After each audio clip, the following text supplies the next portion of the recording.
tous, bienvenue sur ma chaîne Sylvestre Goodwill pour mes fiches finances. La suite, le BFR normatif, deuxième approche développée.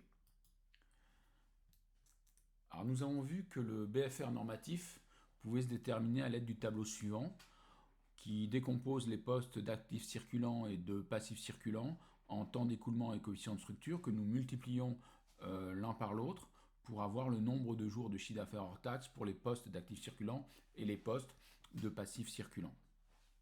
Nous faisons la différence entre le total de nombre de jours de chiffre d'affaires en actifs circulants et le nombre de jours de chiffre d'affaires en passifs circulants, en dette, et donc nous obtenons le BFR normatif. Nous approfondissons avec au niveau des stocks le cas du stock des produits finis. Nous prenons le poste, nous le comparons au chiffre d'affaires hors taxe et nous multiplions par 360.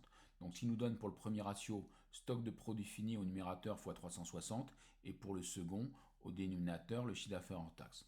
Maintenant, pour trouver le temps d'écoulement, nous comparons le stock de produits finis au coût de production des produits finis fabriqués dans l'exercice comptable et nous multiplions par 360.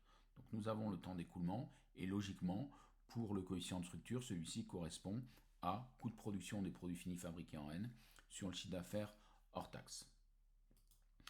Autre approfondissement sur le poste de créance de TVA déductible. Alors, la majeure partie des entreprises effectuent une déclaration de TVA le plus souvent en fin de mois. Donc en comparant la TVA collectée et la TVA déductible, si la TVA collectée est supérieure à la TVA déductible, il y a une TVA à décaisser. Et cette TVA sera effectivement décaissée le mois suivant. Alors, volontairement, je décompose en deux postes.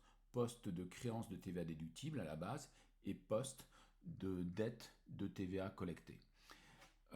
Parce que nous pouvons avoir un taux de TVA appliqué sur les ventes, donc pour déterminer la TVA collectée, qui peut être différent du taux de TVA appliqué au niveau des achats pour avoir la TVA déductible. Donc pour le poste de créance de TVA déductible, donc je compare la créance de TVA déductible sur le chiffre d'affaires hors taxe, fois 360, je décompose. Premier ratio, créance de TVA déductible fois 360 au numérateur. Au dénominateur du deuxième ratio, chiffre d'affaires hors taxe. Maintenant, pour trouver le temps d'écoulement, donc nous divisons la créance de TVA déductible par la TVA déductible de l'année et nous multiplions par 360. Et ensuite, logiquement, le coefficient de structure sera égal à la TVA déductible de l'année sur le chiffre d'affaires hors taxe. Le TE peut être déterminé de façon pratique.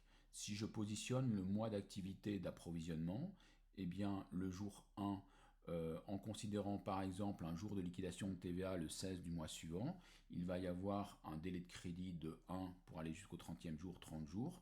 Ensuite, je rajoute 16, donc ça nous fait 46 jours de crédit. Et pour le jour 30 du mois d'activité d'approvisionnement, nous avons 16 jours de crédit. Donc nous faisons la moyenne. Donc 46 jours pour le premier jour d'activité d'approvisionnement, plus 16 jours, donc ce qui nous fait 62 jours, et nous divisons par 2, donc nous sommes à 31 jours de crédit.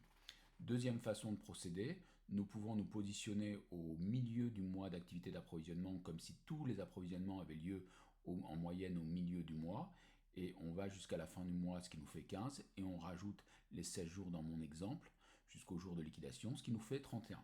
Voilà.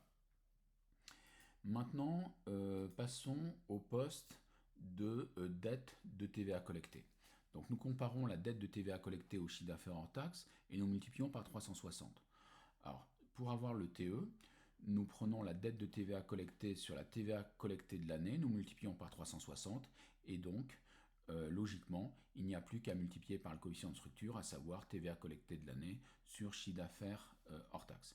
Alors, petit conseil pratique que je vous donne, dans un certain nombre d'exercices, on va vous donner directement le TE. Donc, ce que vous aurez à retenir, ce sont les coefficients de structure pour les postes en question. Ici, TVA collectée de l'année sur chiffre d'affaires hors taxe. Donc, tout ce que j'ai pu mettre en vert sur ce slide.